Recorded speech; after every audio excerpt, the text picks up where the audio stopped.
endless wraith of Rait Castle. When it comes to dark history, Rait Castle has it all.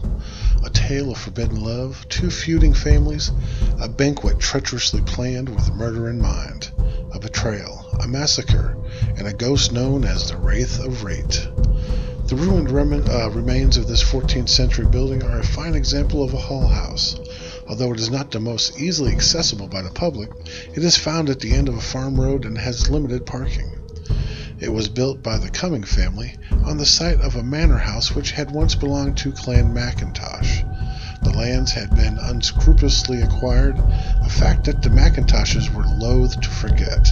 The resulting feud culminated in a massacre within the castle hall. The lands of Rait are granted to the first chief of MacIntosh, Shaw MacIntosh, by William I the Lion, in a charter dated 1165. Now, Shaw was the second son of Duncan Macduff, Earl of Fife, of the royal house of Dalriada. In 1160, Shaw Macduff accompanied King Duncan IV on an expedition to suppress a rebellion in Moray.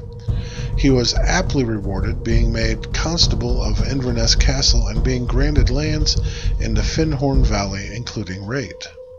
The heartlands of Clan MacIntosh centered around the Nairnshire hamlet of Petty, which was also to become the burial place of the clan chiefs.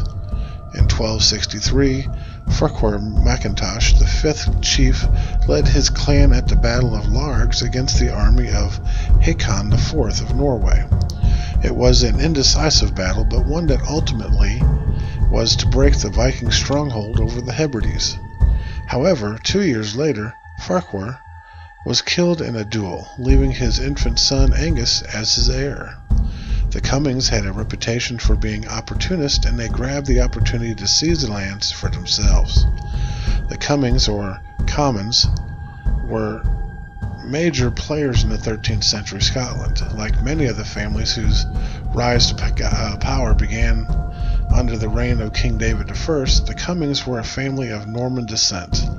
King David wanted to extend his influence south into the north of England and tried to have his own man installed as Bishop of Durham. Now, it just so happened that William Cumming was also the Lord Chancellor of Scotland. When King David withdrew his support, William forged a letter from the Pope in an attempt to be consecrated, an act which would later get him excommunicated. However, his nephew was rewarded with lands in Scotland.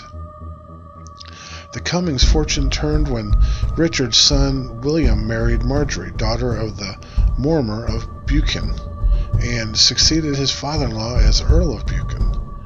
They then made a series of advantageous marriages, marrying into the highest-ranking families of Scottish nobility. The Cummins were on the rise. At the height of their power, the Cummings could boast 4 earls, the lordship of Badenoch, and 30 belted knights with lands far and wide. The Cummings took control of Rait, Mechel Geddes, and other lands belonging to the MacIntoshes. Now, in Norman fashion, they dropped their surname and simply went by the name of Rait. Gervase de Rait built the existing castle as a replacement to the old manor house. His son Andrew took the side of King Edward I of England against Robert the Bruce when the Scottish Wars of Independence broke out. The war was the undoing of the Cumming clan, though. An argument between Robert the Bruce and John Cumming, otherwise known as the Red Comyn, left the head of the Cumming family stabbed to death in Greyfriars Church in Dumfries. From that point on, the Cumming clan had little choice but to cast their lot with the Edwards faction. Now, once the Scots gained their independence, the Cummings found themselves stripped of much of their lands and titles. Sir Andrew de Rait had been the constable of Nairn Castle, an office which now fell into the hands of the Cowders of Cowder. However, the Raits were allowed to keep their lands, much to the chagrin of the MacIntoshes. The MacIntoshes were staunch Bruce supporters, and they petitioned the king to get back the lands which were rightfully theirs anyway. Their petition was unsuccessful, but the MacIntoshes had long memories, and a feud rumbled away between the two clans.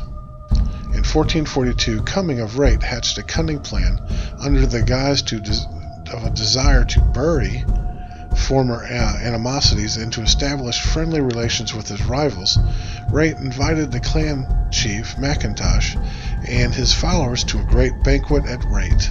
Unsuspecting, the MacIntoshes accepted the invitation and prepared to attend. Meanwhile, Cumming had put his household under an oath not to reveal the plot to any person. However, he did not count on his own daughter, who had fallen in love with a MacIntosh. The lovers, their trysting place was a large boulder some distance from the castle, which to this day is called the Stone of the Maiden. Determined not to break the oath she made to her father and yet still be able to forewarn her lover, she told the stone the plot which her father had concocted. Knowing that her lover was hiding behind it, she told the stone that at any given signal, each Cumming would arise and slay his defenseless guest. Notwithstanding the warning, the MacIntoshes resolved to attend the feast, as the old adage goes, to be forewarned is to be forearmed, and in the case of the MacIntoshes, this meant hiding a dirk in the depths of their plaids. Now, at the festival table, revelry ran high. Wine flowed freely, and the great hall echoed with the mirthful shouts of carousers. At last the signal came in the form of a toast to the memory of the dead. The Cummings rose to their feet and were about to draw their swords, only to find the cold steel of the MacIntosh dagger being plunged into their hearts. Now the chief of the Cummings was amongst the few who had escaped alive. Enraged, he flew into his daughter's chamber, suspecting that she was the informant who had betrayed his plans. The hapless lass took the only escape route available to her, the window.